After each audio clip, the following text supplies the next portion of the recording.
So first of all, here's the plan of my lectures. Today we'll be discussing the problem of quantization and quantization by branes as a partial solution. Tomorrow we'll be on gauge theory and geometric Langlands, mostly with a review of older results. Monday, there's a special session in memory of MS Narasimhan and CS Seshadri, and I'll be lecturing at that session. And then Tuesday, we'll be back to gauge theory and geometric Langlands, where we'll be discussing an application to the analytic approach by Edinger, Frankel, and Kazjan, following Teschner, who also is lecturing at this program. So anyway, I'll begin the story about quantization. So textbooks tell us roughly that quantization means that you take functions f1, classical phase space, and replace them with operators f hat in such a way that Poisson brackets are mapped to commutators. But textbooks don't usually emphasize that this doesn't really work, or better, it only works to first order an h-bar or for a preferred class of functions on classical phase space. Accordingly, there actually is no completely natural operation of quantizing a classical phase space. None is known, and I believe there is none. In other words, if you're given a classical phase space, I don't think there is a completely canonical notion of quantizing it.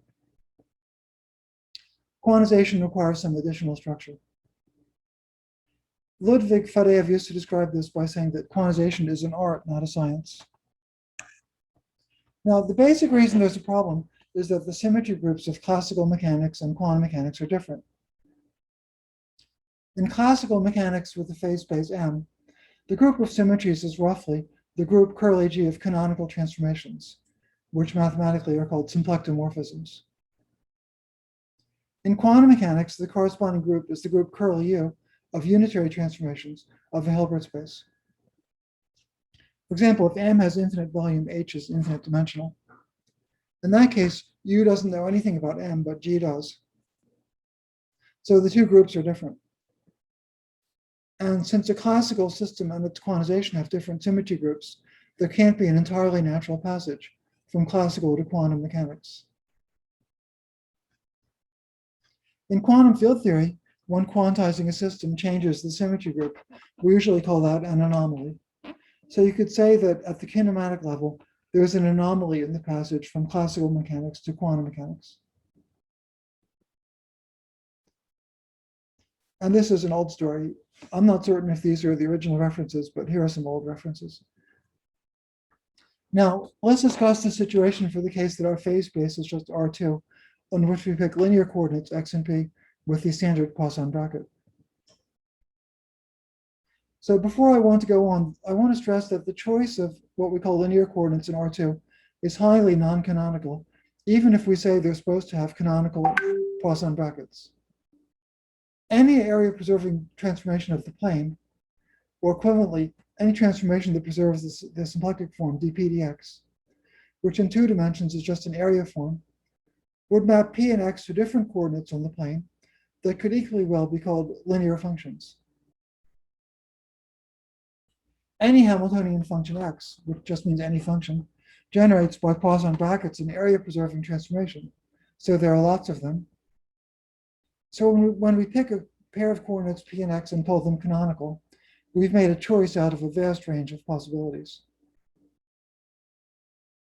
Once we pick p and x, we can make sure that Poisson brackets map to commutators for those functions by defining what quantum mechanics books say, x to be a multiplication operator and p to be minus IH bar d by dx. According to a famous theorem, this is essentially unique. Any pair of self-adjoint operators p and x that obey this commutator is unitarily equivalent to what we just defined. So the non-uniqueness is in picking the coordinates p and x that we regard as the basic ones, not in what we do after we make that choice. Having made that choice, we can now ask for what other functions in R2 is it true that Poisson brackets map to commutators. To simplify things, let's just consider polynomial functions. So the question is, can we order the factors in polynomial functions of p and x so that Poisson brackets will map to commutators? I'll change notation a little and write x1 and x2 instead of p and x. Also, I'm going to introduce Weil ordering of monomial, where you average over all possible orderings. So the bracket is a Weyl-ordered monomial, 1 over k factorial times the sum of all orderings. I don't assume to begin with that Weyl ordering is the best ordering. We'll consider all possible orderings. But we'll see that in a sense, Weyl ordering is the best one. It makes the match between classical and quantum mechanics as close as possible. For polynomials of degree at most 2, there's no anomaly. As long as you use Weyl ordering, but not with a different choice, the passage from classical to quantum mechanics maps Poisson brackets to commutators. That's non-trivial because if f and g are quadratic functions that we quantize to get f hat and g hat, it looks like there could be a term of order h bar squared in the commutator, and that would spoil the match between classical and quantum mechanics. However, it's not hard to show that if and only if you use Weyl ordering, there's no h bar squared term in the commutator. So in particular, homogeneous quadratic functions of x1 and x2, first of all, by Poisson brackets, they generate the Lie algebra of SL2, R, but since there's no anomaly, they also generate that Lie algebra by commutators. Now consider homogeneous polynomials of degree n, where n is bigger than 2. Classically, they transform in an irreducible representation of degree n. If and only if we use Weyl ordering, there's no anomaly in the commutator of a degree 2 polynomial with any polynomial. That's essentially guaranteed by the SL2R group theory, because the degree n polynomials transform in an n-dimensional irreducible representation. An anomaly would mix them with a lower order polynomial, which would be in a smaller representation. So that's forbidden by the group theory. But we run into the anomaly if we consider the commutator of 2 Weyl-ordered polynomials of degree bigger than 2. It's enough to consider in an example. So if you let z be x1 minus ix2, z bar is x1 plus ix2. So the commutator is h bar. The Poisson bracket of z cubed and z bar cubed is this. So absence of an anomaly says the commutator should be expressed in terms of the Weyl-ordered product of 2 z's and 2 z bars, but a short computation shows that there's actually an anomaly. In this particular example, the anomaly is a C number, but that's not true in general. For polynomials in higher degree, the anomaly is not a C number. So you can quantize R2 by picking coordinates that are canonical and then quantizing so that for those particular coordinates, Poisson brackets match with commutators.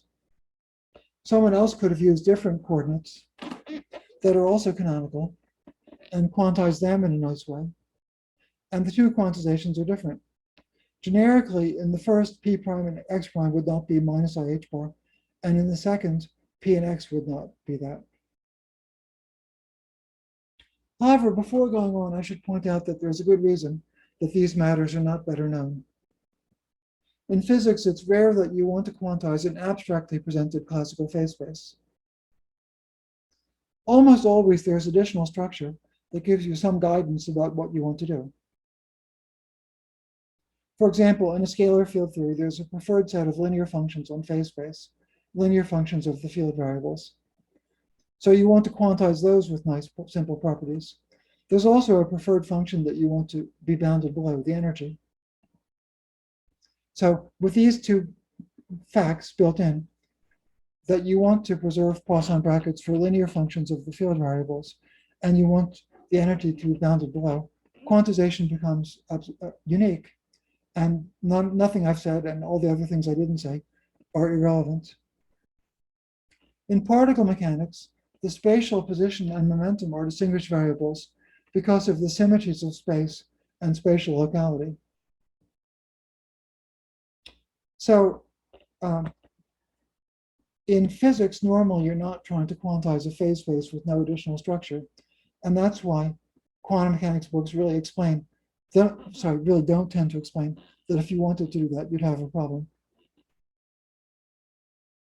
Now, I want to discuss in a little detail a formal try to solve the problem of quantization that doesn't work.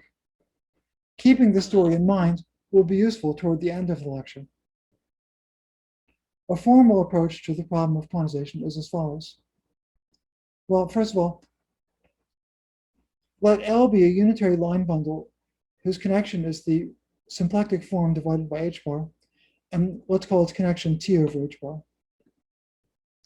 In geometric quantization, such an L is called a pre-quantum line bundle, and the choice of L is the first step in geometric quantization, which is one of the partial remedies for the problem of quantization, and which we'll discuss in a little while.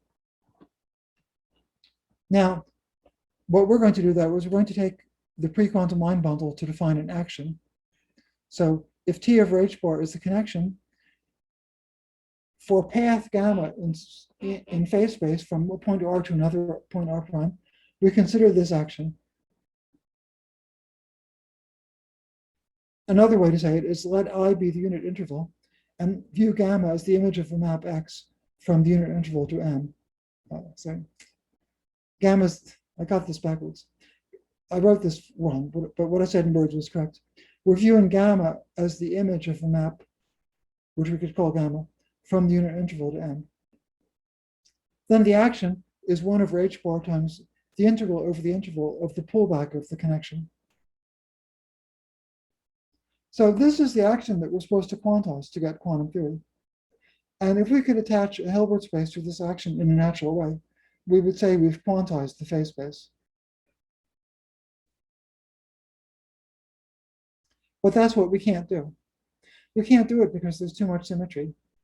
Consider the space of paths from R to R prime. Ideally, we'd like to calculate the path integral where we integrate over all paths from R to R prime, the exponential of I, the square root of -1 times the action. And that integral over all paths, Z of R and R prime, is what we'd like to calculate to define the quantum theory. But there's so much symmetry that this can't possibly lead to a sensible invariant answer. Invariant means an answer that preserves the symmetries of the classical action. The only possible answer invariant under the symmetries would be delta of R, R prime, which isn't at all close to what we'd want. So whatever we get from this path integral is supposed to be a sum over all states of psi alpha of R prime times psi alpha bar of R. And for example, for a compact phase space, this should be a finite sum. But a finite sum isn't anything like that delta function. If you take a non-compact phase space, for example, let x and p be real variables, and you follow any suggestion in a quantum mechanics book, well, then this finite sum would be perhaps an integral or an infinite sum. But whatever it is, following rules of quantum mechanics books, you're not going to get a delta function in both x and p. On the contrary, quantum books on quantum mechanics tell you that you can't get a sharp answer in both x and p. So you're not going to do this path integral in a sensible way and get a delta function. Or any way of getting a delta function from that path integral wouldn't match with what you want for quantum theory. Technically, what goes wrong? Well, suppose you try to calculate this path integral where I've made a choice of t. T locally can be p dq, and then the action becomes this one. What goes wrong is that boundary conditions that specify both p and q are overdetermined. They're not elliptic for the elliptic differential operator that you get by linearizing this action. And because the boundary conditions are overdetermined, you'd have trouble making sense of the path integral, even in perturbation theory. Now, what does work is to specify, for example, only p or q at the initial and final endpoints, or maybe specify p at the initial endpoint and q at the final one. Anyway, if at each endpoint you specify half of the variables, then the path integral makes sense. But when you do that, you've broken the symmetries of classical mechanics, and you never get them back. So you have to break the symmetries of classical mechanics to make sense of this path integral. And those symmetries, once you break them, are truly lost. There really is an anomaly. Now, using this kind of boundary condition, where you specify half the variables at each end, well, first of all, it's basically what quantum mechanics books do without completely specifying it systematically. And describing that systematically leads to geometric quantization, which I'll describe in a moment. However, perhaps here we'll stop for questions. There was a question in the chat, which maybe you will probably address, which by Chris Krylova, which asks, how would deformation quantization alter this picture? We'll discuss deformation quantization a little. But part of the answer is that I think it's not completely known. But let's postpone it till we discuss deformation quantization.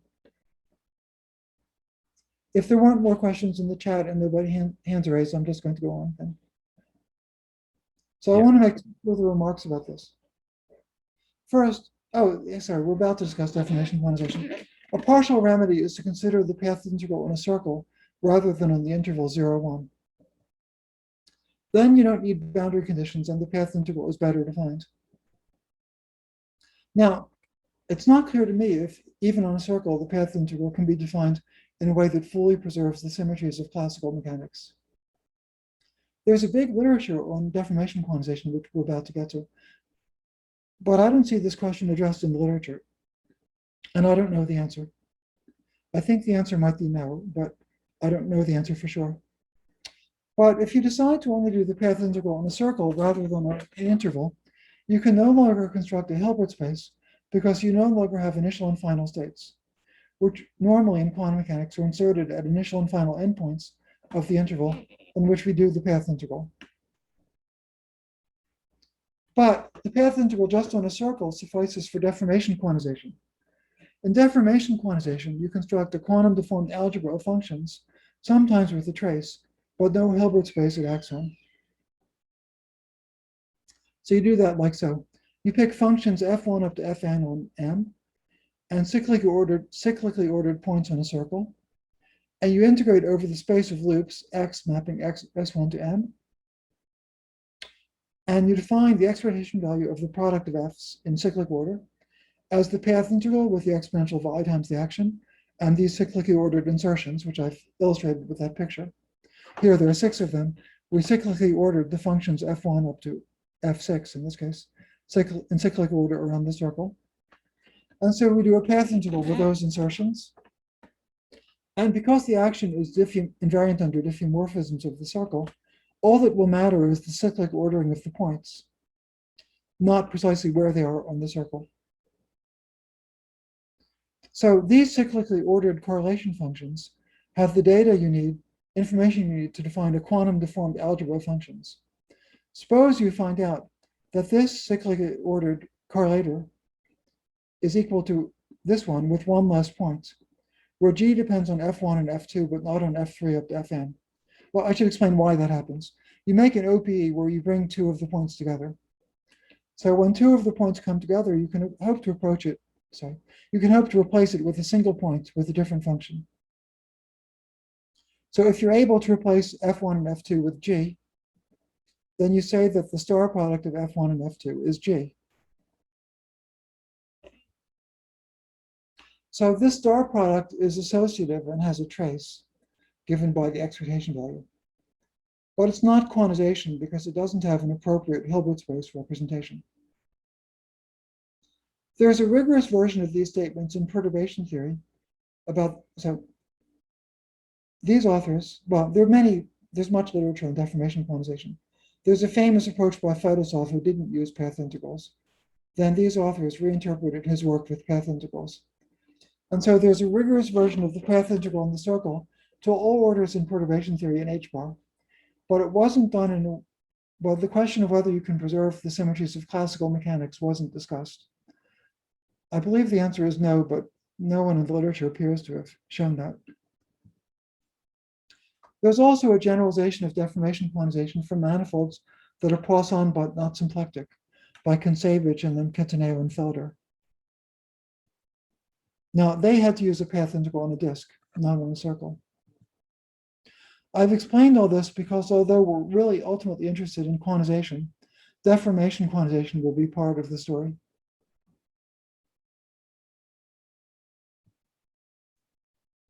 Now, I have a second comment on this, which is I want to explain how we're going to use this ill-behaved theory. So that's an ill-defined theory in the sense that we don't know how to quantize it. But suppose we have a well-defined microscopic theory that we believe is well-defined and produces a Hilbert space H. And by some formal argument, we can express this well-defined theory in terms of the action I plus some massive degrees of freedom that formally are irrelevant. That means the microscopic theory is giving us a way to embed the ill-defined problem of quantizing the action I in a larger, well-defined problem. In that situation, we'll simply declare that H is a quantization of N. Now, when this happens, the well-defined theory will have used some additional structure. It won't be invariant under the symmetries of classical mechanics. So we'll have broken the symmetries of classical mechanics by using the additional structure that let us define some well-defined microscopic theory that then gave us a Hilbert space H. So there's no free lunch. We will not have avoided the anomaly. And I'm simply saying that any well-defined theory that gives you something that formally is this, plus irrelevant massive degrees of freedom, has given us a way to quantize M. So the extra structure used in defining that well-defined theory is an example of extra structure that resolves the anomaly. So that's what we'll actually do with brane quantization.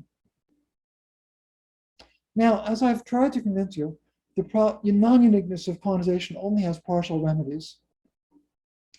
I already told you a few words on deformation quantization, and in the rest of the talk, I'll discuss two partial remedies. The better known one is geometric quantization, and the alternative that I'll discuss is quantization by branes. In practice, textbooks carry out quantization by picking a maximal set of Poisson commuting functions, x1 up to xn, treating them as multiplication operators, and then treating the conjugate variables as differentiation operators. The most systematic description of that procedure is geometric quantization. The choice of a maximal set of Poisson commuting functions is called a polarization. So the main types of polarization are a real polarization, locally a choice of coordinates in momentum, or a complex polarization, which is a complex structure on phase space with the property that holomorphic functions are Poisson commuting. So quantum mechanics textbooks do this in the name of coherent states. If P and X define a real polarization, then there's a complex polarization in which the Zi are Poisson commuting holomorphic functions. And coherent states textbooks describe a quantization where holomorphic functions of Z are called coherent states. And that describes, in geometric quantization, that's called a complex polarization. So to get, well, the way textbooks sometimes do it, P minus IX is the annihilation operator. And then a coherent state is an eigenstate, I think, of the exponential of A, where A is the annihilation operator. To get beyond the elementary case of R2n, the simplest case is the cotangent bundle of a manifold n, such that if the x's are functions on n, and there are linear functions p on the fibers of the cotangent bundle, then the symplectic form is dp dx. In this case, geometric quantization will tell us that the Hilbert space we should define is the L2 space of half densities on n. So you can similarly describe what geometric quantization says for other types of polarization, but I won't go into that. For each choice of polarization, geometric quantization tells us that the good functions are the ones, well, the functions that for which Poisson brackets map to commutators are the ones that by Poisson brackets generate canonical transformations that preserve the polarization. In the simplest case of T star n, these are the functions that most are linear in the momenta. In other words, in this particular case, geometric quantization just tells us that functions of this form, a function independent of P plus a function linear in P,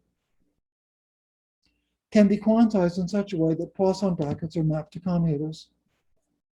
That statement is hard to prove, but it's not trivial. It only works with the correct operator ordering.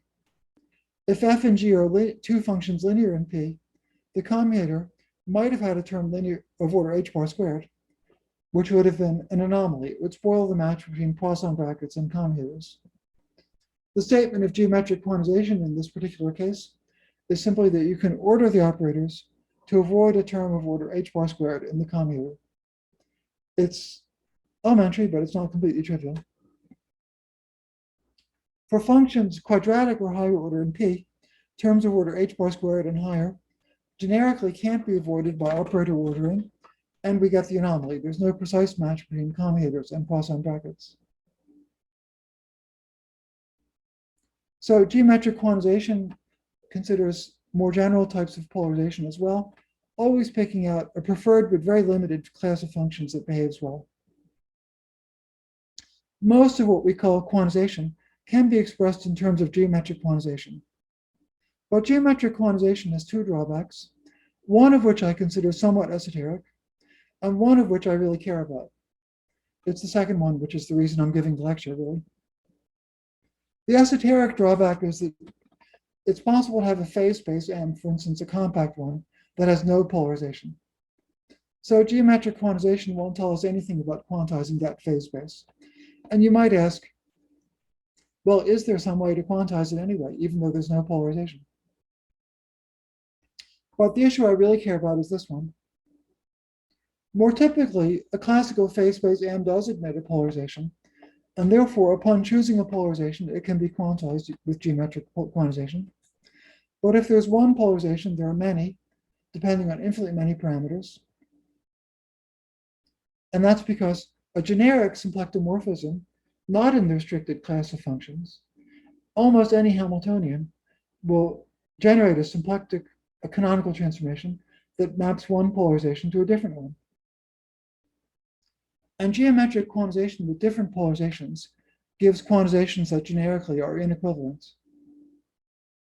Here, equivalent would mean that there's a unitary transformation between the Hilbert spaces that in some way is compatible with the way the good functions acted. Geometric quantization gave you some simple functions that act well in H and act well in H prime, and you'd want a unitary transformation from one to the other that was compatible. But no matter what you mean by compatible, a good unitary transformation that's compatible doesn't exist. So geometric quantization really gives different answers with different polarizations. To some extent, that's not a limitation of geometric quantization, but an inevitable fact of life because of the anomaly I explained at the beginning. What to me is really a limitation of geometric quantization is the following. There are exceptional cases in which quantization with different polarizations does give equivalent Hilbert spaces. It's very exceptional when that happens, but it sometimes does happen. When it happens, it typically gives important results. But geometric quantization does not shed much light on when or why that sometimes happens. So it's interesting to have another approach to quantization that maybe would enable us to explain why sometimes nice things happen that are not part of the general story.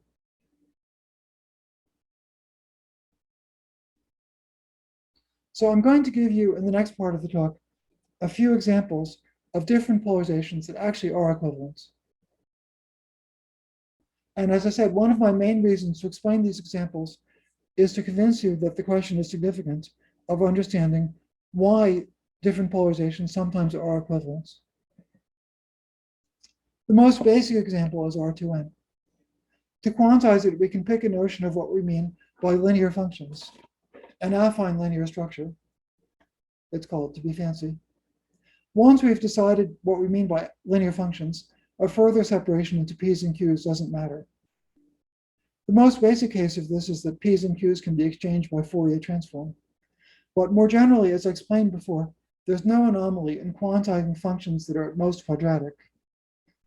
The functions that are at most quadratic generate arbitrary affine linear canonical transformations, x going to ax plus b, where x is the set of all P's and Q's. And the matrix A is symplectic, B is an arbitrary constant.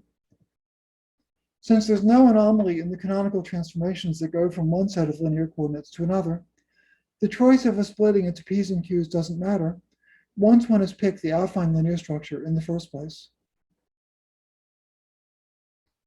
The affine linear structure certainly does matter, as I tried to explain at the beginning.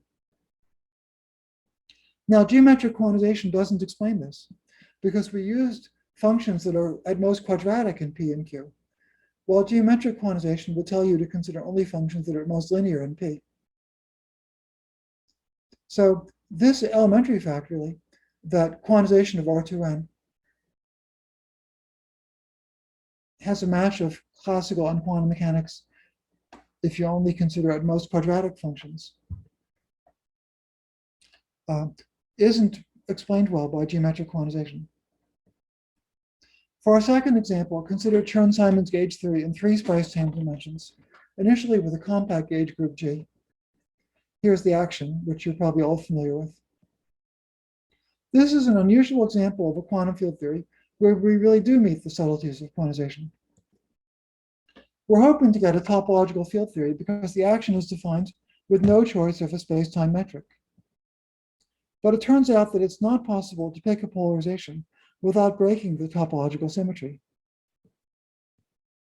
Therefore, to show that the theory really is a topological field theory, we need a result showing that different polarizations are equivalent. It's this example that first got me interested in this sort of question 30 years ago. And since we're going to have the special event in honor of Narsim Khan and Seshadri on Monday, I think I'll mention that it was this example that also most made the Narsim Khan Seshadri theorem important for me. Because when you try to understand concretely how to quantize this with different polarizations, to explain why there's a topological field theory, you really need the Narsim Khan Seshadri theorem to compare what you can do to what you ideally want to do, roughly speaking. I'll explain that a little bit more Monday when we're talking about Narsim Khan and Seshadri. So before going on to mention a few other examples that work, I want to mention an example that isn't understood. This is simply the same theory, but with a non-compact real semi-simple gauge group, such as SLNR.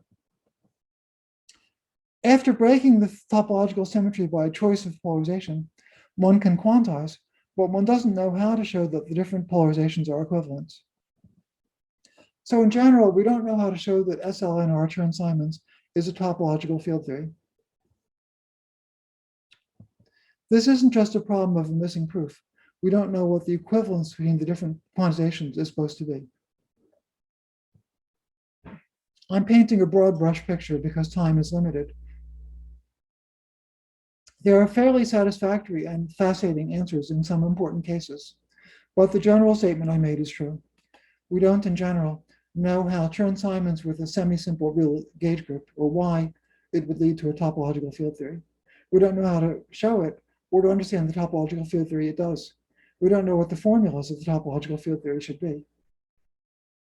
It's in a completely unsatisfactory state as far as I'm concerned. For a third example, we can consider representation theory of non-compact semi-simple Lie groups, again like SLNR. To be simple, we can consider SL2R, the group of real matrices of determinant 1. SL2R acts on the circle, which we can represent as the real line plus a point at infinity in this familiar fashion. L2 functions f of x do not provide a unitary representation of SL2R because there's no SL2R invariant measure on the circle. Instead, we should use half densities, or more generally, half plus IS densities for any real S. Half plus IS densities on the circle are simply functions if you've picked a coordinate f, x, but if you act with SL2R, then f transforms in a way that's suggested by this formula. Half plus IS densities do provide unitary representations of SL2R with the obvious inner product. It turns out that the representation provided by half plus IS densities is isomorphic to the one provided by half minus IS densities.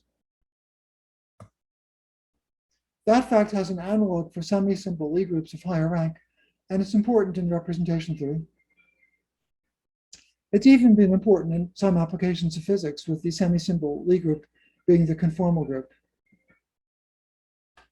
Now, in the case of SL2, the Val group is Z2. It acts here by S going to minus S. And similarly, for any semi-simple group, the Val group similarly provides equivalences between representations. Now, the equivalence of the two representations of SL2R is usually demonstrated by an explicit elementary formula, which I won't write to save time, it's an explicit elementary formula, and my guess is among those on this talk, listening to this talk, a fair fraction are familiar with the formula. However, this equivalence, because there's an explicit elementary formula, many physicists are familiar with this as a fact, but not with what I think is an interesting explanation of it, of the fact. This equivalence can be understood as a statement of equivalence between two different quantizations of the same phase space.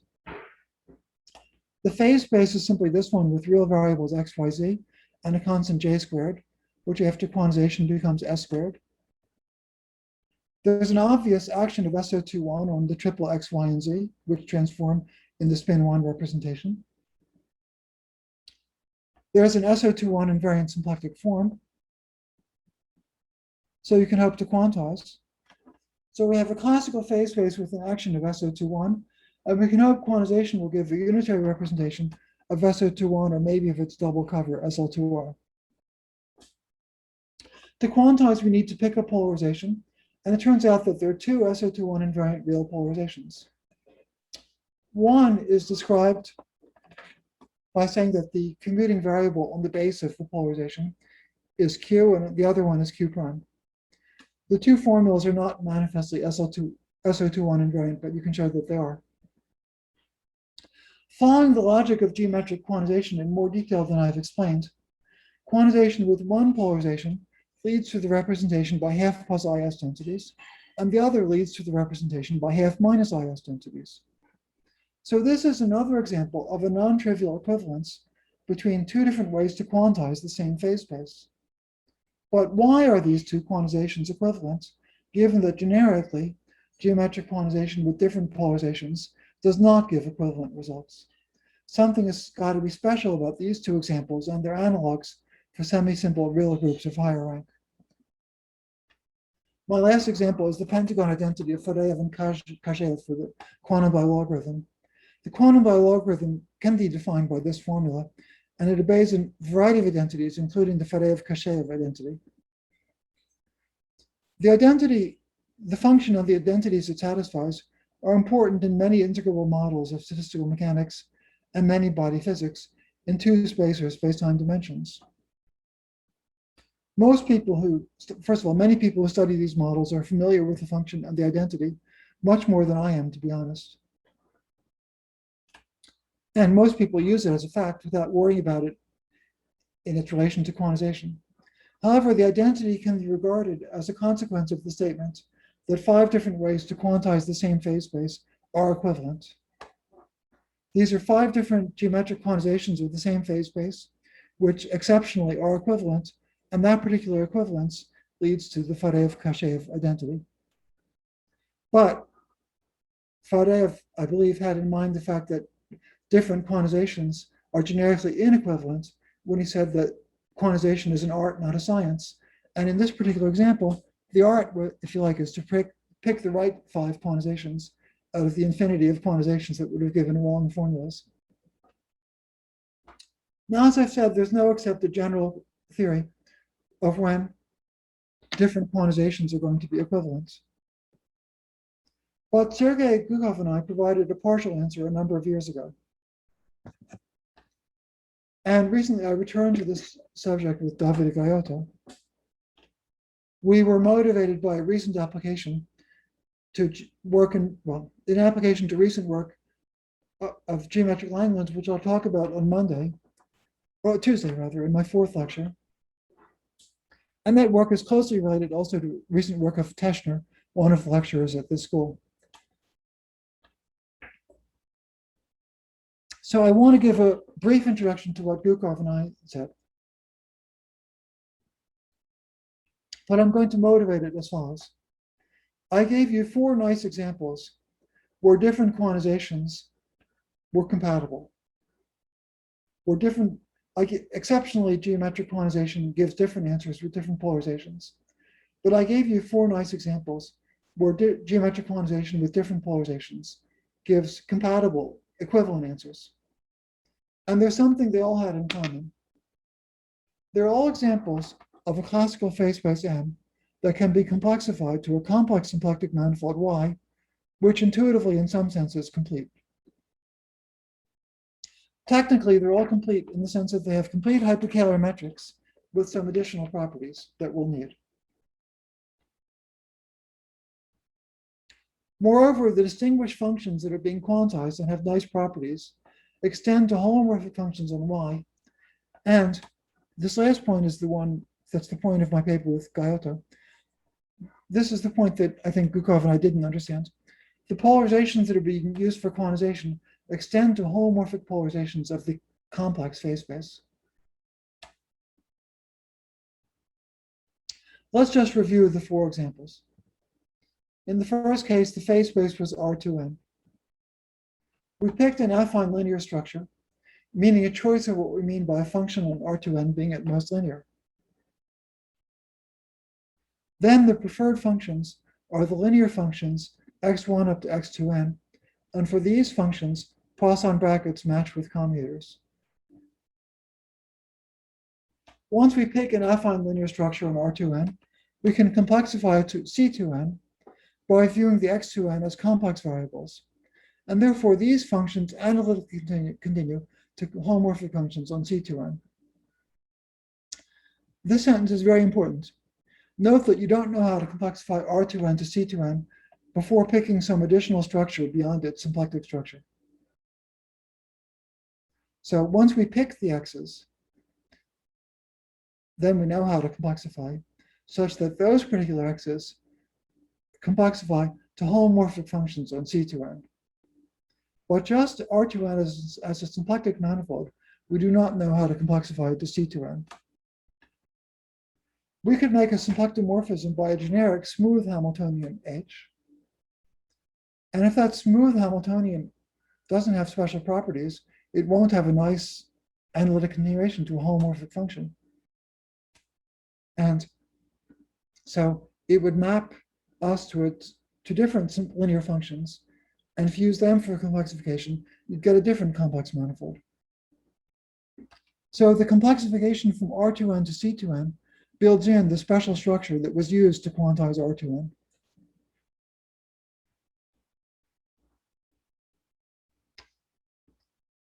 So you're probably not, most of you, accustomed to trying to complexify R2n as an abstract symplectic manifold without more structure. So my attempt at a brief explanation of why you can't is that most symplectic morphisms of R2n don't extend to homomorphic automorphisms of C2n. In our second example, we go back to Chern-Simons theory with a compact gauge group G.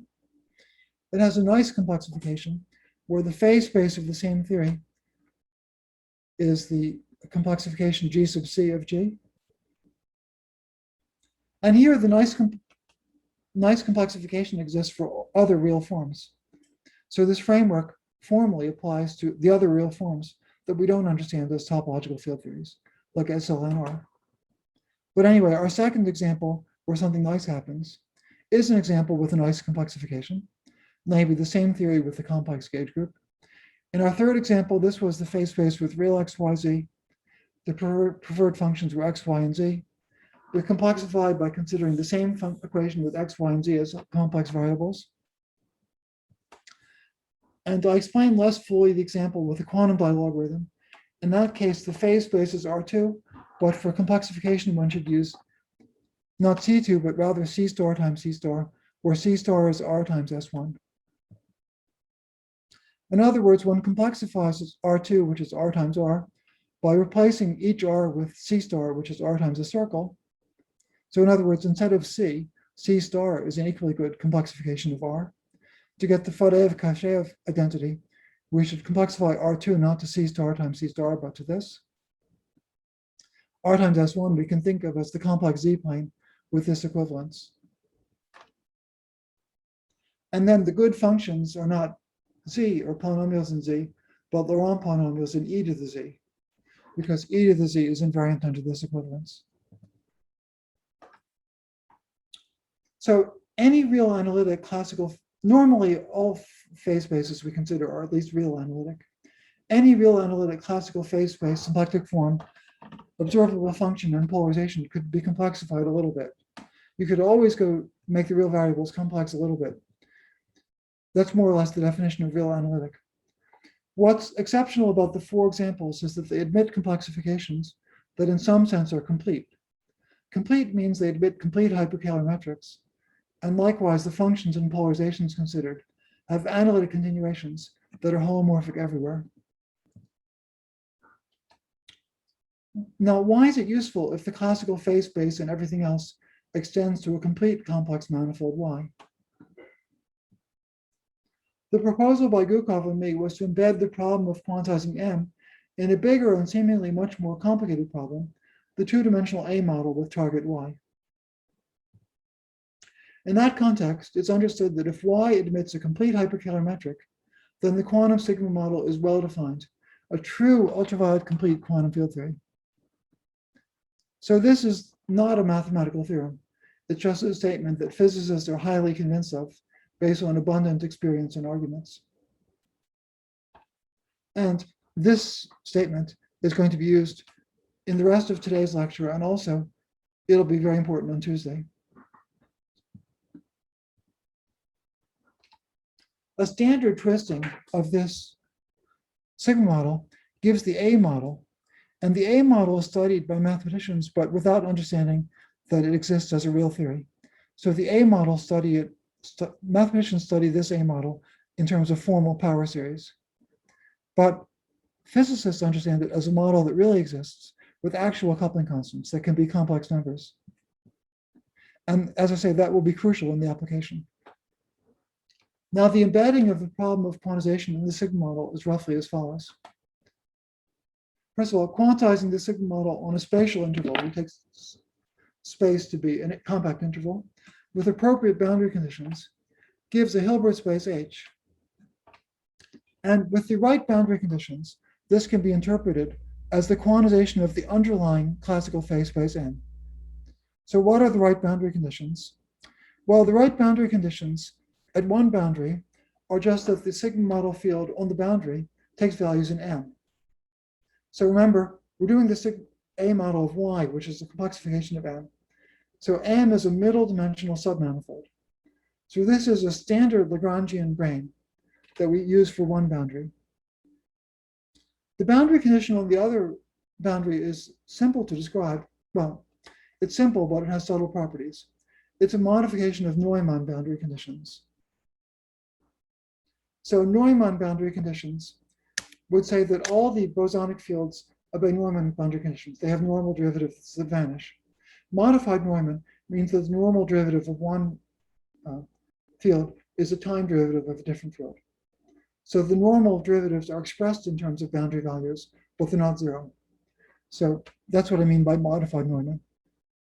Anyway, modified Neumann is a concrete elementary boundary condition. Then there's a setup in the sigma model where the observables, which correspond to holomorphic functions on Y, are inserted on the left boundary of the strip. So on the modified Neumann boundary, holomorphic functions of Y appear as observables. I'll explain more about the construction later. I wrote tomorrow. Well, I think it is tomorrow, yes. I will explain more about it tomorrow. In the lecture on background to geometric Langlands, I'll come back and explain this construction in a little more detail.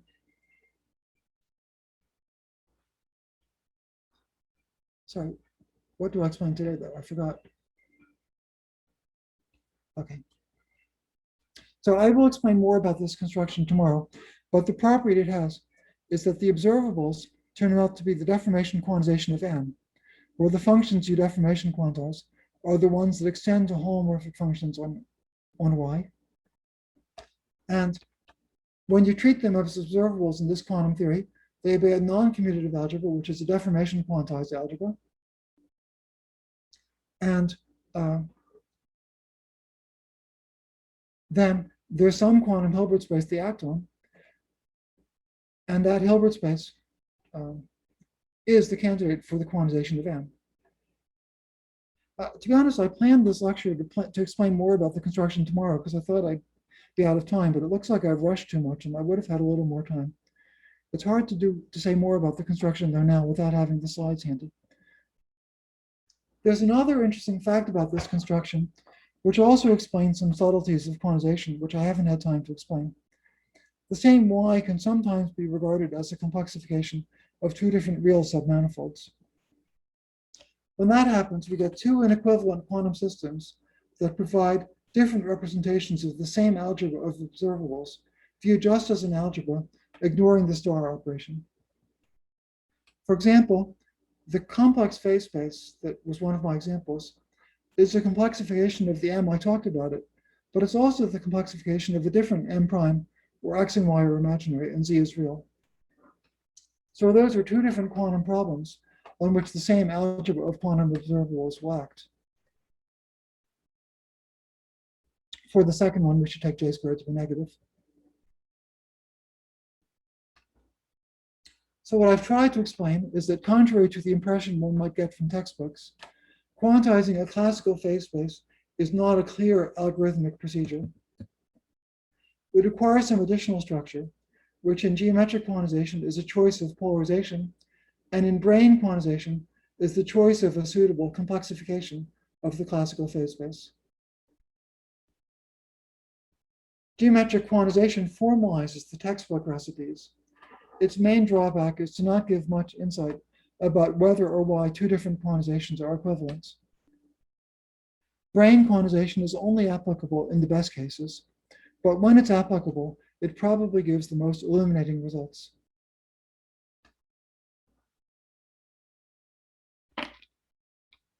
I think that's what I've planned for today, and therefore I'll stop here for more questions.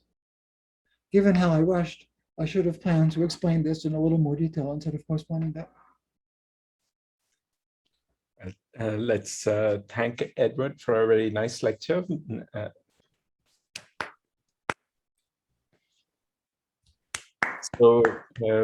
We have some questions on the chat, but there are, I think, first let's maybe take the questions, the live questions. First person is Igor. Yes, please go ahead. Hello, Edward. Thank you for the wonderful lecture. I understand you have emphasized the problems with geometric quantization.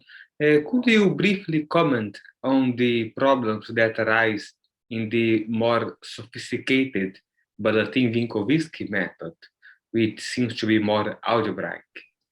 Oh, I don't think it sheds any light at all on the kind of things I've talked about. The Balatin-Vinkovsky method helps you cope with constraints. There weren't any constraints in my lecture. I assumed we knew what was the unconstrained phase space we wanted to quantize. If there are constraints, that adds another layer I didn't discuss. But you'd have to, but Balatin-Vinkovsky would not tell you how to deal with the type of questions I've raised.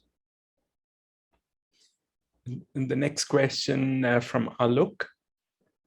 Hello, Alok. Do you want to ask your question? Yeah, hi. Am I audible? Yes. Okay. Hi, I just had a quick question. There was this comment that you made about the connection of between complexifying a symplectic manifold when you talk about the complexified manifold Y having a good A-type SUSY sigma model twisted to an A-type model and the hyperkiller metric structures. So I believe I think in your paper with Gukov, you also say that this is actually equivalent to the statement that you expect a convergence of series of when you sum a series with respect to worldsheet instantons at different degrees to complex valued functions and a complete hyperkiller metric structure. So why is that so? Well, I said the same thing today more briefly and without going into as much detail as you just did. So mathematicians who study the Fukaya category study it in a somewhat abstract way in terms of formal power series. For every degree of a pseudo-holomorphic curve, you find some observables. And then if the degree is n, you weight them by q to the n, and you work in formal power series in the variable q. In the physics setup, I'm not sure what type of answer you want, but I'll just tell you what physicists believe to be true. It's definitely not a mathematical theorem, as I stated in my lecture. It's believed that when there's a complete hyperkiller metric, the sigma model actually exists as a complete UV complete quantum field theory. And Q is just the exponential of one of the coupling parameters in that theory, the complexified Kähler class. So then the series is supposed to make sense with Q as an actual complex number. Let me tell you the related fact. Deformation quantization is similarly typically studied as a formal power series in powers of H bar. That's the way, for example, Kontsevich, Fedosov, Katanev, and Felder, and Seeley et al. In the other paper I mentioned all studied it. Deformation quantization is almost always studied that way. Formal power series are not good enough for the applications we're going to want for geometric Langlands. We need to know that we can set H bar to an actual complex number. Necessary and sufficient conditions for that are not known. If you look at Kontsevich's papers, you'll see he's proposed a criterion. His criterion isn't exactly the same as a complete hyperkiller metric. They overlap in a lot of simple cases, but they're somewhat different. I don't really know the relation between the two in general. I also am not claiming that the complete hyperkiller metric is a necessary condition. I'm only claiming it's sufficient, which physicists believe. There isn't a more general sufficient condition that's accepted in the physics literature. So I can't offer one. Kontsevich applies in some cases. It's hard for me to say more. Also, Kontsevich considers deformation quantization. If you consider the Fukaya category and not just deformation quantization, you might need a stronger condition than Kontsevich is considering. Thank you. It's hard for me to say more, except that physicists think that the complete hyperkiller metric is a good condition where all these things make sense with actual complex variables, not formal power series rings. I want to say for deformation quantization, in both math and physics, it's almost always studied by deformation quantization. And for example, when I said the path integral was rigorous by Seeley and others that I cited, that was a formal power series in H bar. I don't think anything's been proved beyond perturbation theory for deformation quantization in the generality I stated. And I do not know, and I'm extremely puzzled about whether deformation quantization can be done, at least in perturbation theory, in a way that preserves the symmetries of classical mechanics, and how close you can come to doing that. I can't find anywhere in the literature where someone tried to discuss that, except that in Fedosov's paper, he explained exactly how he didn't preserve the symmetries, roughly. Well, I cut some corners in that summary. Thank you. But I don't know the answer to the question. Thank you. That was good enough. Thank you. Aswin looks like he's next. Yeah, hi, Edward. Thanks for the next talk. So I had two questions, but I'll be very quick. So the hyperkiller metric on Y, should one think of that as part of the data specifying the classical system? And the second question is, there are some refinements of the geometric quantization method in context of representation theory, especially due to people like Vogel. So there are situations where like specifying just the orbit doesn't tell you completely what unitary representation you get after quantizing. You have to specify some more data. And that's some way to say which polarizations give one representation and which ones give some other representation. Is that the kind of thing that you would want? Well, see, I've only looked at rank 1, where what Vogel is saying probably is trivial. And so I haven't run into some of the questions. I'd be fascinated to hear more about it, to be honest with you, which Okay. possibly I'll find if you're familiar with. I think the lowest rank case is D4, SO8. There's an example like that. I think. Just tell me another word about it. Okay. It has to do with this phenomenon called sheets. I mean, just to use the kind of things that you already used in your paper with Gukov. So there are unipotent orbits that arise at the boundary of more than one sheet. Sheets are like families of orbits, which are not necessarily unipotent. So you can have peculiar situations where two sheets meet at a unipotent orbit, or in the world of Lie algebras, they're nilpotent orbits. So that is a hint of some such phenomena happen. Yes. So an orbit with some class of polarizations corresponds to picking one of these sheets, and that gives you a unitary representation. If you pick a different class of polarizations, you would get a different unitary representation. So you get irreducible unitaries? Yes. And you're describing this for complex Lie groups or for real forms? This is for complex Lie groups. I think Vaughan's motivation was ultimately to apply this for real groups, but I don't know that story well enough to recall it. I'd be happy to hear more. I really shouldn't say this because I haven't done anything which would justify the claim. But I strongly suspect that quantization by brains could be used to understand better representation theory of semi-simple Lie groups. Okay. I shouldn't say that because I've done nothing beyond rank 1, and the rank 1 case is kind of trivial, or I've just redone well-known results. But I strongly suspect it would be fruitful. I haven't worked on it because there's only one of me, and there are other things I want to do, but I strongly suspect it would be fruitful. Okay. I have other questions, but I think I should let others talk. Well, you can, if we have time, we'll get back to you later. In the meantime, Ali has a question. You're muted. Ali, it's your turn, I think, but you're muted. Right. Yeah, I couldn't unmute myself. Okay. Thank you for the talk. I have just one question about the difference between SU2 and SL2 Chern-Simons theory. That why is it that in one case we're able to distinguish, we're able to get the same quantization with different polarizations, but not in the other? Well, for SL2R, there's the moduli space has different components. And for one component, there's a reasonable solution. But my statement applies for the other components. What's special about SU2 is that you can use the Narasimhan-Seshadri theorem as one of the steps. And if you try to do it for SL2R, instead of the Narasimhan-Seshadri theorem, you have to use a generalization by Hitching. And it just doesn't work as nicely for technical reasons. I think that would actually reasonably go in the lecture Monday, where I explain how the Narasimhan-Seshadri theorem came in my work. It came up for me, among other things. Well, for me and for physicists more generally, but in particular, I'll tell that Mike. Okay. Okay. Right. Maybe I'll just give a one-sentence answer. The Narasimhan-Seshadri theorem says that flat bundles, the phase space you want to quantize is the moduli space of flat bundles. The Narasimhan-Seshadri theorem tells you how to pick a polarization. It says that flat bundles are the same as homomorphic bundles. And there you have a polarization which moreover is Kähler. Yeah. That's good. Now, if you want to do it for SL2R, the closest analog is to use Hitching's theorem. It gives you a complex polarization, but the complex polarization isn't Kähler. Mm-hmm. And technically, that's a problem. Okay. Okay, I see. So what's good about compact groups is that you can use Narasimhan-Seshadri rather than the generalization that leads into more complicated things.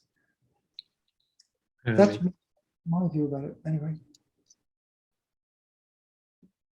Hi, so Edward, yeah, I was wondering, I just wanted to ask if geometric quantization can be described in terms of the procedure which you described earlier, which is you take the topological action and deform it by some massive degrees of freedom. Not that I know. Well, I'm not sure you can't. I don't know how to do it. It's a reasonable question. Well, okay. Let's discuss why it's a reasonable question. I didn't tell you this. Okay. Well, let me tell you what I think actually does work is that the action we discussed, if you have a boundary condition that preserves the symmetries of classical mechanics, is bad. That boundary condition is overdetermined. However, every polarization in the sense of geometric quantization gives a sensible boundary condition for that action. Mm-hmm. And I believe if you study that action with that boundary condition, that will be equivalent to geometric quantization. Mm-hmm. So your question is more or less whether instead of breaking the symmetry only at the boundary, there would have been a good way to break it in the bulk. Mm-hmm. Not that I know in general. Mm-hmm. I see. Yeah, I mean, the simplest thing one could do is just add a kinetic term to that action. Okay. Well, since you mentioned a case where something like what you say does work. Mm-hmm. So the action I wrote was first order, P Q dot. Now, first of all, if you add a second order term, P squared, then there's no trouble quantizing it. It gives the space of all functions on the base space, which is a well-defined help space. Actually, half densities is better, but anyway, you can quantize it, but it's much bigger than what you wanted. After making it bigger, then you can try to add fermions and try to find a symmetry. so that in the much bigger space, the Q cohomology will be what you actually wanted as the quantization. Yep. That actually sometimes works. I don't know that it works in general, but for Kähler polarizations, it certainly does work. Right. Yeah. So I think this is known to be equivalent to geometric quantization. This is called quantization by the Dirac operator. For Kähler polarizations, it's definitely equivalent. Whether it's for real polarization, whether that has a good analog, I don't know. I don't personally know what I haven't tried to generalize beyond Kähler polarizations. I think it would be a little bit harder, but I'm not sure. Maybe you can do it. Okay. Thanks. Sure. There was a question in the chat, which I suppose you'll address in the next talk. What are some basic examples where brane quantization is used? Well, see, I gave 4 examples where there are facts that are not explained by geometric quantization. And in all 4 examples, brane quantization explains those facts. Now, it's a matter of taste how interesting this is. All of my examples have been, in each of the 4 cases, there are communities of physicists or mathematicians who use those facts and are satisfied with what they understand. So brane quantization is a new explanation of those 4 facts. Whether you care about that new explanation is up to you. On Tuesday, I'll get to a different application, which will involve geometric Langlands. I should say of the 4 examples, only the first 3 are discussed in the forthcoming paper with Gayatri. The 4th one involving the quantum dial algorithm. We didn't understand it quite well enough and we ran out of energy. But morally, I'm sure it fits in the same picture. There's another question from Pranav. Go ahead, Pranav. Yeah. Hi, Edward. Both of I have 2 questions actually. So both of them are related to the fact that the complexified phase space is hyperkiller. So the first one is, does hyperkiller rotation have any interpretation or meaning in this context? Well, hyperkiller rotation isn't a symmetry, of course, but you can study the hyperkiller manifold in different complex structures and ask what you get. It's hard to give a universal answer because you got different things. So once you complexified the phase space, it had a complex symplectic form. So you could have wanted to quantize with you could take different real linear combinations of the real and imaginary parts. There are different questions you could ask, some of which will involve what you're calling hyperkiller rotation. I'll give one answer though. In geometric Langlands, in my lectures tomorrow and Tuesday, we'll study a special case. We won't make a hyperkiller rotation. But mathematicians who work on that subject have what they call quantum geometric Langlands, and that does correspond to making a hyperkiller rotation. I see. So maybe a related question is the version of the Fukaya category that's relevant for your construction. Is that the usual Fukaya category, or is it something that takes into account the hyperkiller structure? For example, are the branes just standard real Lagrangian submanifolds, or do they take into account the usual Fukaya category for a complex symplectic manifold, where you take the imaginary part of the symplectic form and you just view it as a real symplectic manifold with that symplectic form? I see. So it's the usual Fukaya category, except for one little bit of fine print that I should warn you about. I don't know your background, so I don't know how I should phrase this warning, but the A model studied by physicists differs in some subtle ways from the Fukaya category as defined by mathematicians. So I'm really talking about the physicist A model, which is subtly different from the mathematician's Fukaya category. But ignoring those subtleties, the answer is it's the ordinary Fukaya category for a complex symplectic manifold viewed as a real one. I see. Of course, that's going to be a special Sorry. Fukaya category. So is the main subtlety that you include co-isotropic branes, or is it something more than that? That's the subtlety that's important in my lectures. So unfortunately, the people working in the Fukaya category mathematically don't have co-isotropic branes. And I think it's related to working in formal power series in Q. I think co-isotropic branes are really, I'd have trouble. I'm not sure what I can say that's really precise, but I believe that to really understand co-isotropic branes, you need to be making exact statements. I'm not sure I'm completely right. some statements will still work as formal power series. Because, for example, deformation quantization makes sense as formal power series. But I'm pretty certain some statements only make sense when Q is an actual variable, like all actual complex variable. So that's the difference between the mathematical theory and the physical theory that will be important in my lectures. But since the question came up, I'll tell you that there also are some other subtle differences, which are as follows. In physics, it's rather important that a brane has a K-theory class. And I think that's not quite true in the Fukaya category as defined mathematically. For a couple of reasons. One is that spin structures are treated differently mathematically than the way physicists do. And the other, more important, that reason I think is less important because mathematicians could take the physicist's approach if they wanted to, and maybe it would even be useful mathematically.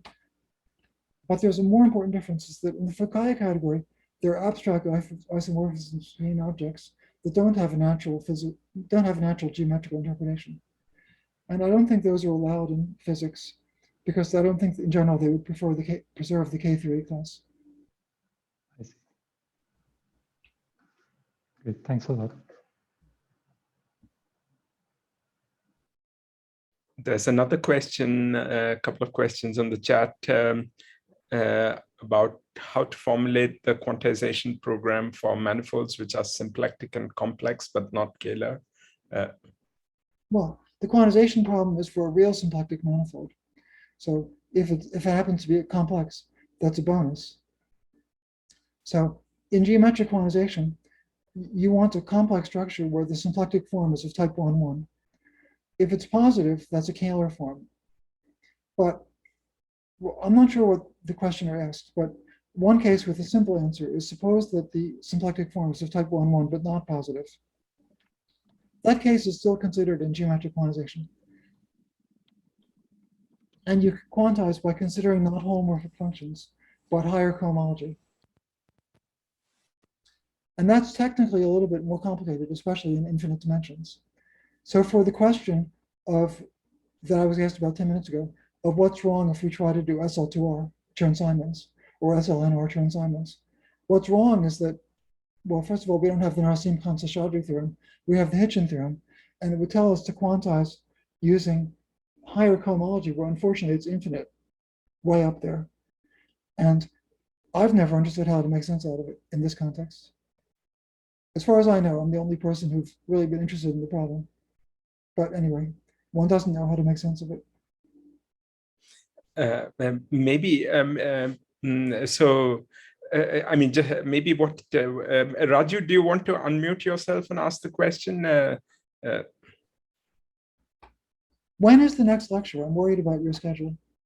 Yeah, no, I think since you, this is just about the time when we would end your session, but so the next session, the next lecture is 15 minutes more later, so. Okay. Then we could do one or two more questions. Raju? Oh, okay. So am I Yes. audible now? Yeah. So yeah, thanks for the clarification regarding the complex and scalar case. So now another questions like everything regarding this quantization program that you started with the symplectic case, could it be generalized to multisymplectic and polysymplectic cases? Because like we know, there is this classical analog of symplectic geometry to mechanics problem.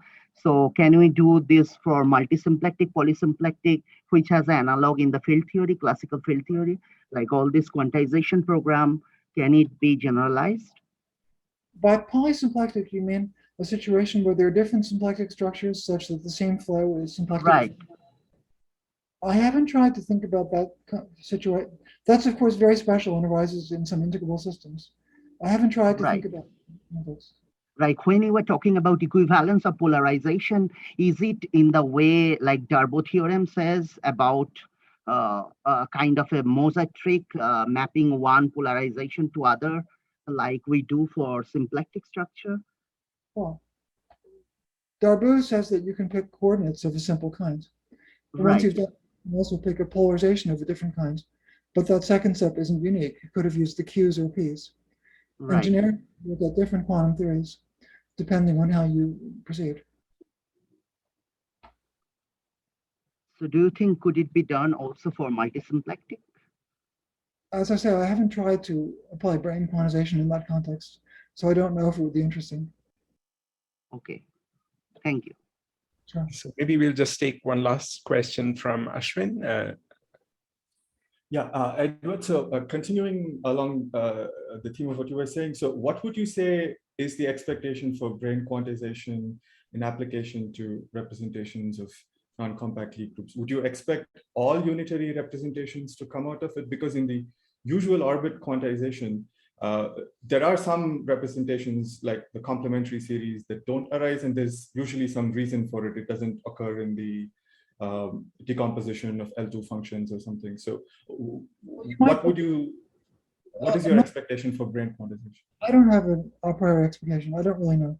I believe that one could improve on the orbit method with brain quantization. But I believe Gukov and I did discuss the complementary series. We didn't have a good explanation of why it was unitary. That's actually a remark I want to make.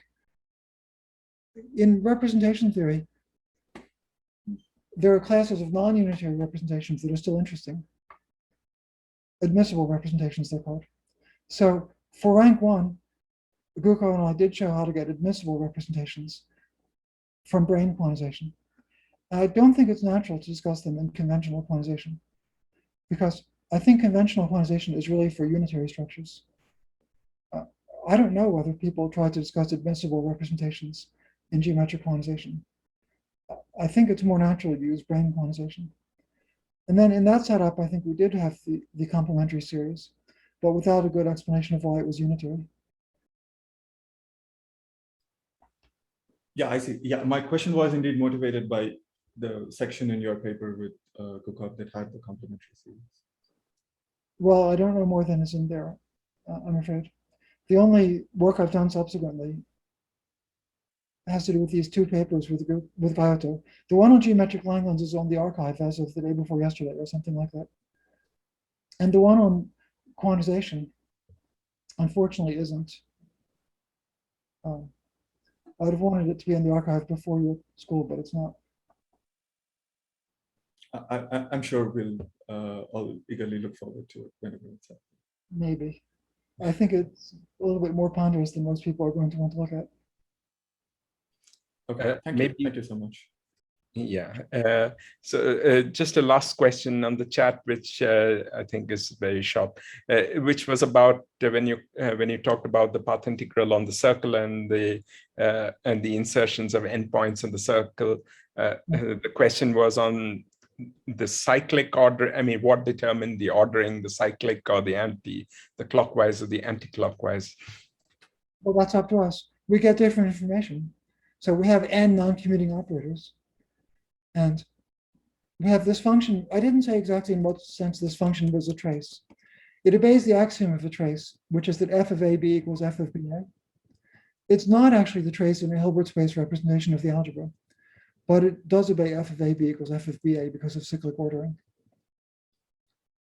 So we've got a non-commutative algebra with the cyclically ordered function.